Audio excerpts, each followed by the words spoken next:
नमस्कार, आपका बहुत बहुत स्वागत है आरएन टीवी नेशनल में। मैं हूं आपके साथ वर्षा शर्मा और रुक करेंगे देश और दुनिया की तमाम खबरों की ओर। ब्राजील के राष्ट्रपति और भारत की राष्ट्रपति द्रौपदी मुर्मू ने दिल्ली स्थित राष्ट्रपति भवन में औपचारिक मुलाकात की। इस दौरान दोनों नेताओं ने अपने अपने देशों के मंत्री और प्रतिनिधि मंडलों का एक दूसरे से परिचय कराया। राष्ट्रपति भवन में आयोजित इस कार्यक्रम में भारत और ब्राजील के उच्च स्तरीय प्रतिनिधि शामिल हुए। मुलाकात के दौरान द्विपक्षीय संबंधों, व्यापार, निवेश, ऊर्जा, कृषि और वैश्विक मुद्दों पर सहयोग बढ़ाने पर चर्चा होने की संभावना जताई गई। दोनों देशों के बीच रणनीतिक साझेदारी को और मजबूत करने की दिशा में यह बैठक महत्वपूर्ण मानी जा रही है। कार्यक्रम के दौरान पारंपरिक सम्मान और कूटनीतिक शिष्टाचार का पालन भी किया गया है।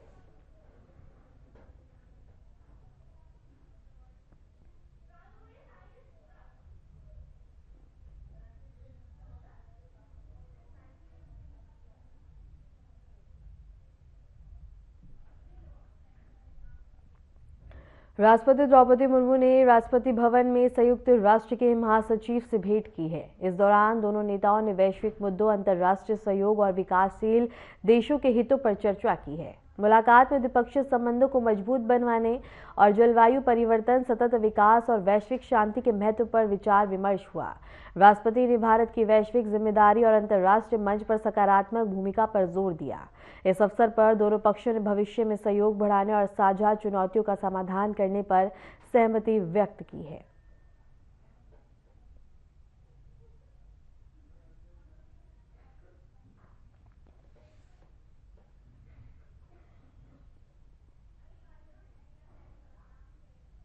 पीएम मोदी याडिया कार्यक्रम में होंगे शामिल। पीएम वीडियो कॉन्फ्रेंसिंग से करेंगे शिलान्यास। एचसीएल और इसके साथ ही परियोजना का शुभारंभ होगा आज।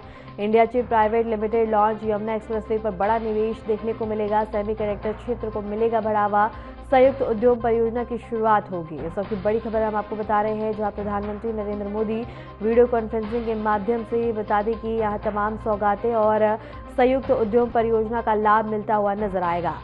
वीडियो कॉन्फ्रेंसिंग के माध्यम से बता दें कि शिलान्यास किया जाएगा और इसके साथ ही एचसीएल परियोजना का शुभारंभ होगा आज। India chip private limited launch होगी और इसके साथ ही बता दें कि यमुना एक्सप्रेसवे पर बड़ा निवेश होगा। सेमीकंडक्टर क्षेत्र को यहां बढ़ावा मिलता हुआ नजर आएगा।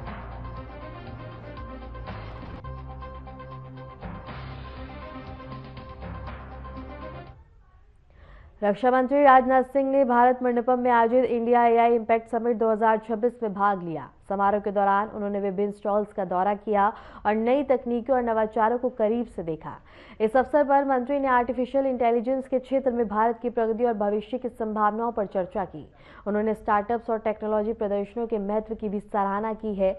समिट में उद्योग जगत, शोधकर्ता और तकनीकी विशेषज्ञों ने भाग लिया और एआई आधारित समाधानों पर विचार विमर्श किया। मंत्री ने कहा कि एआई देश के विकास और सुरक्षा क्षेत्रों में महत्वपूर्ण भूमिका निभा सकता है।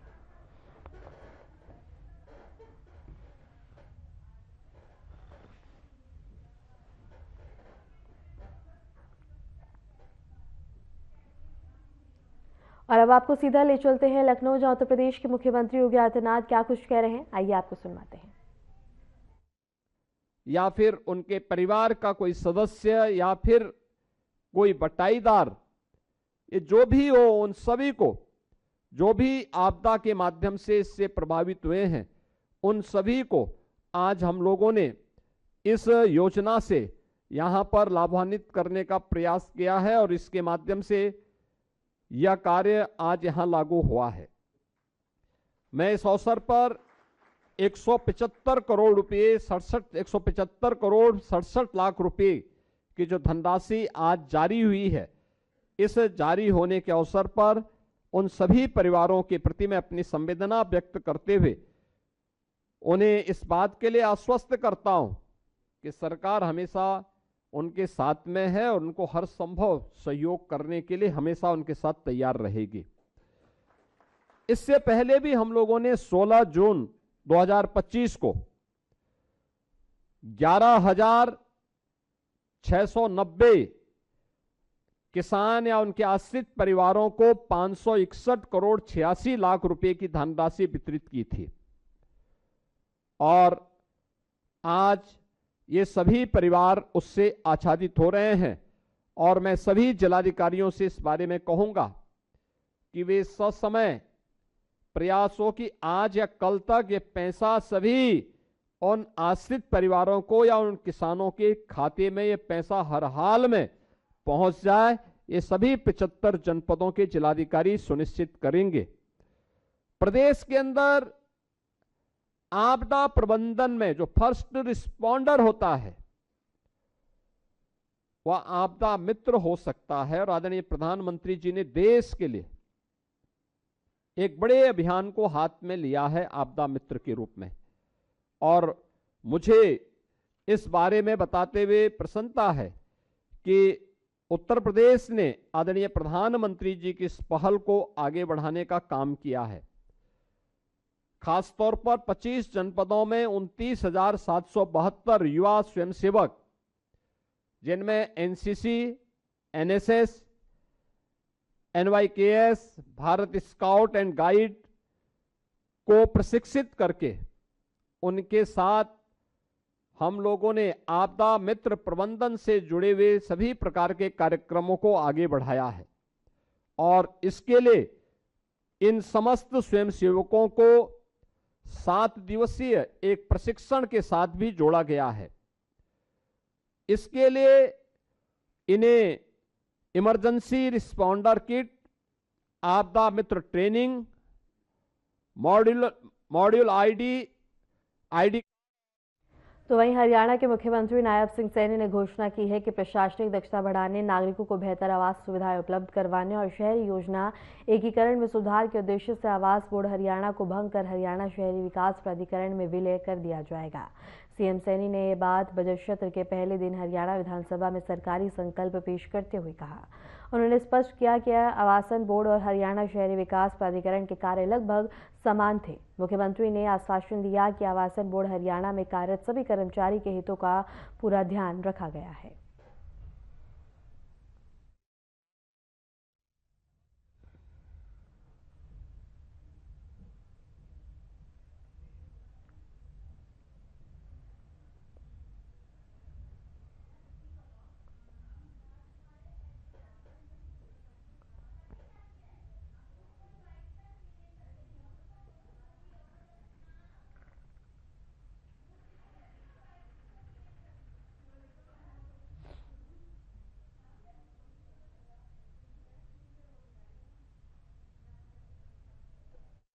प्राधिकरण में इसके विलय की माननीय अध्यक्ष महोदय, मैं प्रस्ताव प्रस्तुत करता हूं कि चूंकि हरियाणा आवासन बोर्ड अधिनियम 1971 का 20 के अधीन स्थापित आवासन बोर्ड हरियाणा राज्य में आवासों और संबंधित शहरी अवसंरचना के निर्माण में लगा हुआ है।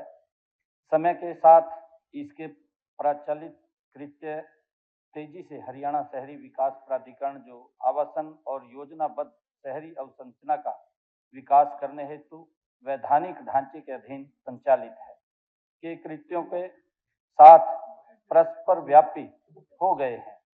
और चूंकि प्रशासकीय प्रयासों की आवृत्ति को दूर करने, शहरी आयोजन एकीकरण में सुधार और सेवा प्रदान में वृद्धि करने हेतु वित्त वर्ष 2025-26 के बजट भाषण में आवासन बोर्ड हरियाणा को भंग करने और हरियाणा शहरी विकास प्राधिकरण अधिनियम 1970 का 13 के अधीन स्थापित और गठित हरियाणा शहरी विकास प्राधिकरण में इसके विलय की घोषणा की। और चूंकि मुख्यमंत्री हरियाणा ने मंत्रिपरिषद की शक्तियों का प्रयोग करते हुए हरियाणा आवासन बोर्ड अधिनियम 1971 का 20 के अधीन स्थापित आवासन बोर्ड हरियाणा को भंग करने का निर्णय लिया है, इसलिए अब हरियाणा आवासन बोर्ड अधिनियम 1971 का 20 की धारा 80 की उपधारा 1 के प्रंतुक में दिए गए उपबंधों के अनुसरण में हरियाणा राज्य विधानसभा इसके द्वारा आवासन बोर्ड हरियाणा को भंग करने का संकल्प पारित करती है। और भारत मंडपम में आयोजित एआई समिट 2026 के दौरान इंडियन यूथ कांग्रेस के कुछ कार्यकर्ताओं ने बता दी कि टॉपलेस होकर विरोध प्रदर्शन किया और मोदी विरोधी नारे लगाए। इस घटना ने पूरे कार्यक्रम में हड़कंप मचा दिया। हरियाणा के मुख्यमंत्री नायब सिंह सैनी ने इस घटना की कड़ी निंदा की। उन्होंने कहा कि कांग्रेस के कार्यकर्ताओं का यह कृत्य दुर्भाग्यपूर्ण है और देश की संवैधानिक संस्थाओं और अंतर्राष्ट्रीय मंच पर भारत के सम्मान को नुकसान पहुंचाता है। सैनी ने आरोप लगाया कि यह कार्य राहुल गांधी के इशारे पर किया गया। मुख्यमंत्री ने कहा कि देश का जब गौरव बढ़ रहा है तब इस तरह की हरकतें निंदनीय हैं। उन्होंने सख्त कार्रवाई की मांग की है और कहा है कि देशद्रोह का मुकदमा दर्ज होना चाहिए। इस प्रदर्शन के कारण कुछ कार्यकर्ताओं को गिरफ्तार भी किया गया है।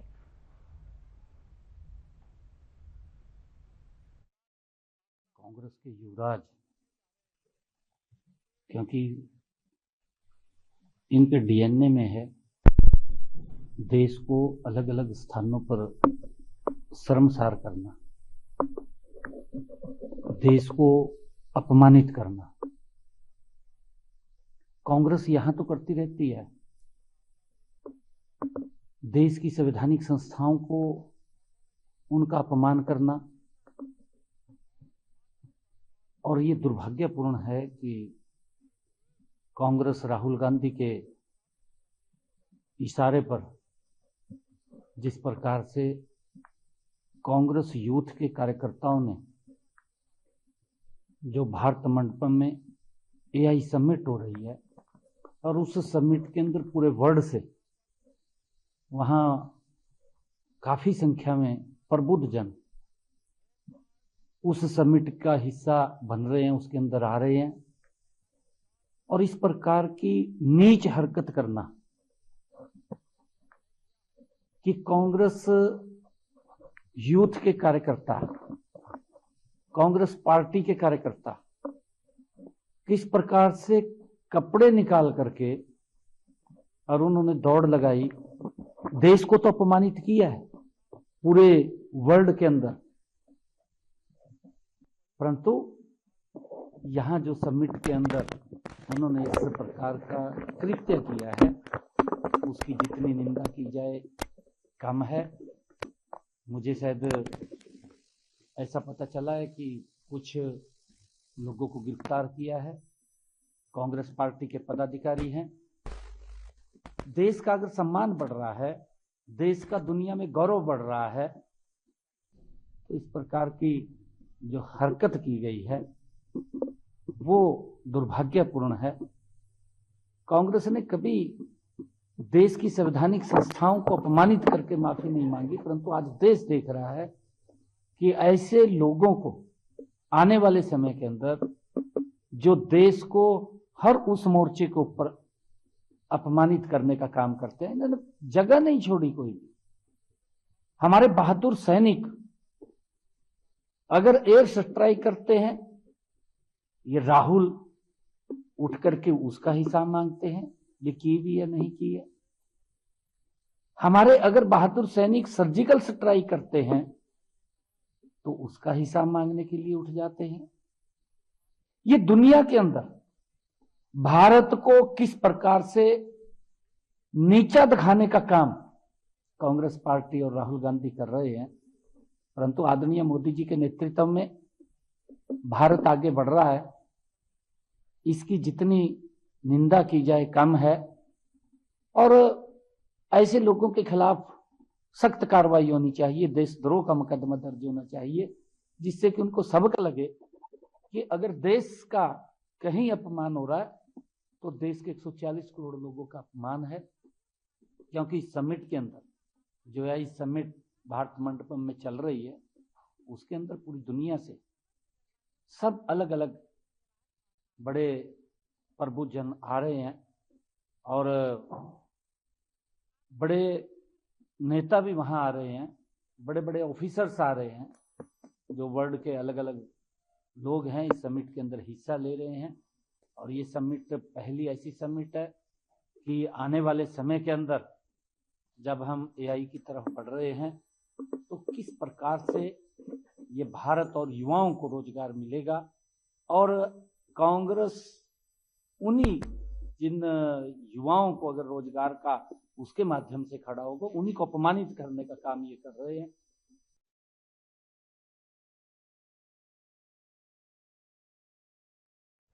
तो वहीं इंडिया एआई इम्पैक्ट समिट के दौरान इंडियन यूथ कांग्रेस के प्रदर्शन पर उत्तर प्रदेश के मुख्यमंत्री योगी आदित्यनाथ ने कड़ी प्रतिक्रिया दी। उन्होंने कहा कि कांग्रेस की यूथ विंग ने भारत मंडपम में शर्मनाक घटना की कोशिश की और दुनिया भर में भारत की छवि खराब करने का प्रयास किया। मुख्यमंत्री ने जोर देकर कहा कि इस तरह की अराजकता और अफरा तफरी देश और अंतर्राष्ट्रीय मंच पर भारत के सम्मान के लिए खतरनाक है।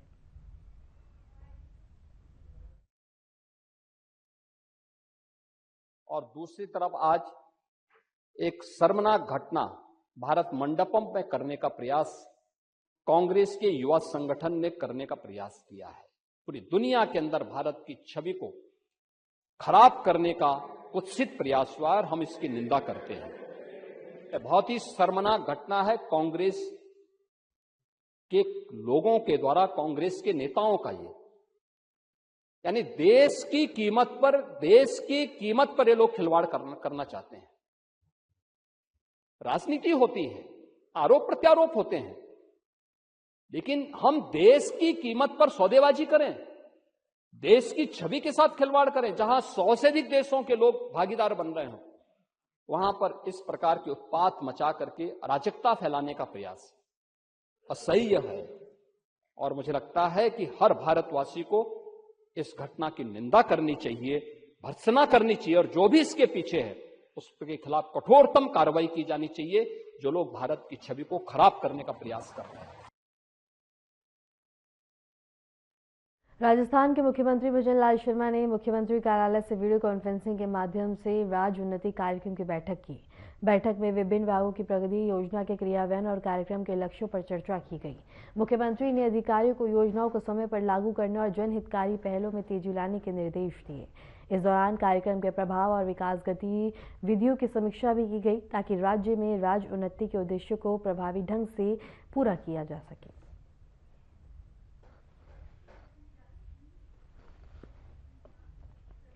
बीजेपी के राष्ट्रीय अध्यक्ष नितिन नवीन अहमदाबाद के प्रसिद्ध साबरमती मॉर्निंग वॉक के लिए पहुंचे हैं। इस दौरान सुबह के समय बड़ी संख्या में लोग बता दें कि टहलते हुए यहाँ नजर आए। नितिन नवीन ने कहा कि वहां मौजूद युवा और पार्टी कार्यकर्ताओं से बातचीत भी की और स्वास्थ्य के प्रति जागरूक रहने का संदेश दिया। उनकी मौजूदगी को देखते हुए सुरक्षा के पुख्ता इंतजाम किए गए थे।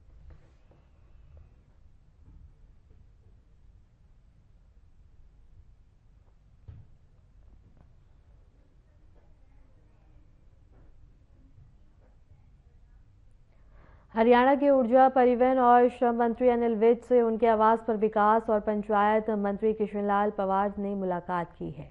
इस दौरान पंवार ने उनका हालचाल जाना और उनके उत्तम स्वास्थ्य और दीर्घायु होने की मंगल कामनाएं की।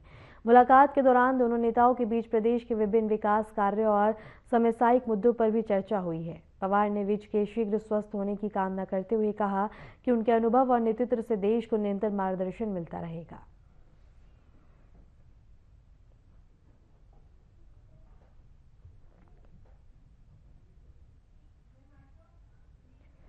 यूनाइटेड किंगडम के एआई और ऑनलाइन सेफ्टी मंत्री ने पटना में जेडीयू सांसद संजय झा से उनके आवास पर मुलाकात की। इस दौरान दोनों नेताओं के बीच तकनीकी, आर्टिफिशियल इंटेलिजेंस और डिजिटल सहयोग से जुड़े मुद्दों पर चर्चा हुई है। मंत्री ने कहा है कि बिहार आकर उन्हें बेहद ही खुशी हो रही है। उन्होंने बताया कि उनका जन्म बिहार में हुआ था और 20 से अधिक वर्षों बाद यहां लौटकर वह प्रदेश में विकास को देखकर प्रभावित हैं। उन्होंने कहा कि बिहार तकनीक और नवाचार के क्षेत्र में तेजी से आगे बढ़ रहा है। साथ ही उन्होंने बताया कि यूके भी एआई के क्षेत्र में इसी तरह की प्रगति करने की दिशा में कार्य कर रहा है। मंत्री ने बिहार की तकनीकी भविष्य को उज्जवल बताया और आपसी सहयोग की संभावनाओं पर जोर दिया।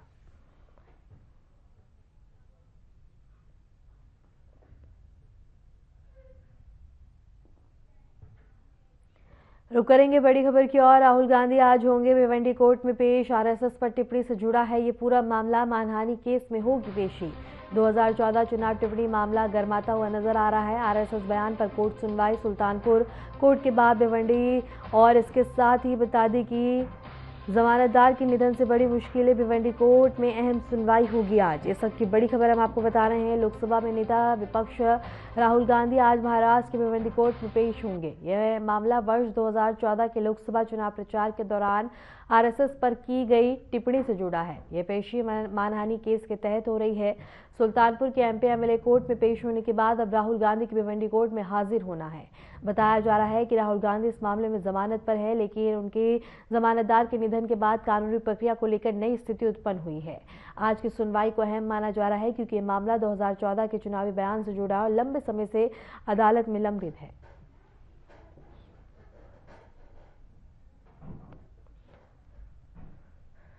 और इसके साथ ही इस वक्त की बड़ी खबर हम आपको बता रहे हैं, जहां राहुल गांधी आज भिवंडी कोर्ट में पेश होंगे। देश की राजधानी दिल्ली में आतंकी हमले को लेकर सुरक्षा एजेंसियों ने हाई अलर्ट जारी किया है। खुफिया सूत्रों के मुताबिक आतंकी संगठन लाल किला, चांदनी चौक, प्रमुख मंदिरों को बता दी कि धमाकों से निशाना बनाने की साजिश रच रहा है। सूत्रों के अनुसार विशेष रूप से चांदनी चौक स्थित एक प्रमुख मंदिर आतंकियों के निशाने पर हो सकता है। बताया जा रहा है कि 6 फरवरी को पाकिस्तान के इस्लामाबाद में मस्जिद विस्फोट की घटना के बाद यह संगठन भारत में बड़ी वारदात की योजना बना रहा है। इनपुट मिलते ही दिल्ली पुलिस और केंद्रीय एजेंसियों ने लाल किला, चांदनी चौक आसपास के धार्मिक स्थलों की सुरक्षा कड़ी कर दी है। भीड़भाड़ वाले इलाकों में अतिरिक्त पुलिस बल तैनात किया गया और संदिग्ध गतिविधियों पर नजर रखी जा रही है।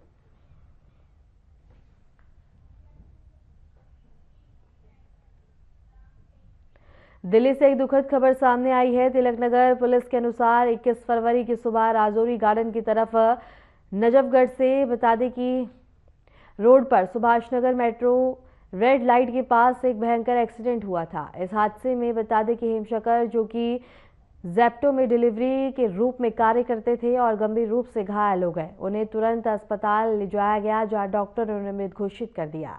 मृतक हेमशकर रघुवीर नगर के रहने वाले नंदकिशोर के पुत्र थे।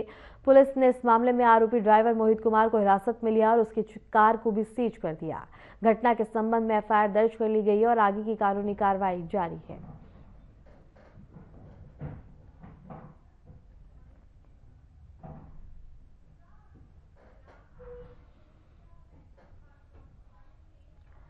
कानपुर में एक दर्दनाक सड़क हादसे में बता दें कि अन्य मोड़ पर कार अनियंत्रित होकर तालाब में जा गिरी और जिससे एक बच्चे समेत 4 लोगों की मौत हो गई।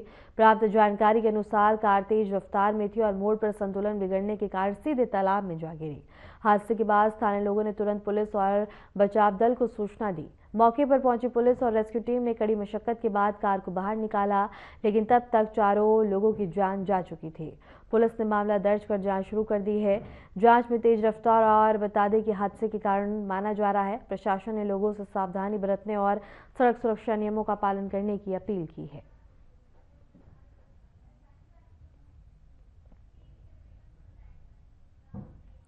रुक करेंगे बड़ी खबर की ओर। बॉलीवुड अभिनेता रणवीर सिंह को धमकी मिली है। लॉरेंस बिश्नोई गैंग सदस्य पर कार्रवाई की जा रही है। इसके साथ ही हैरी बॉक्सर के खिलाफ एलओसी जारी की गई है। इंटरनेशनल नंबर से आया है voice note. Mumbai cyber police ने एफआईआर दर्ज कर ली है। इस वक्त की बड़ी खबर हम आपको बता दें, मुंबई क्राइम ब्रांच ने लॉरेंस बिश्नोई गैंग के सदस्य हैरी बॉक्सर के खिलाफ लुकआउट सर्कुलर जारी किया है। आरोपी पर बॉलीवुड अभिनेता रणवीर सिंह को धमकी देने और 20 करोड़ रुपए की फिरौती मांगने का आरोप है। पुलिस के मुताबिक अभिनेता के मैनेजर को एक अंतर्राष्ट्रीय नंबर से धमकी भरा वॉइस नोट भेजा गया था।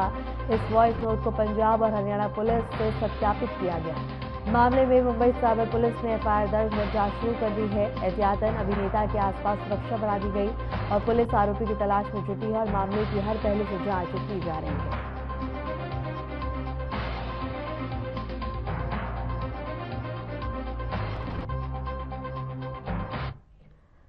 फिलहाल के लिए खबरों में इतना ही और ऐसे ही देश दुनिया की तमाम खबरों को जानने के लिए देखते रहिए RNTV नेशनल।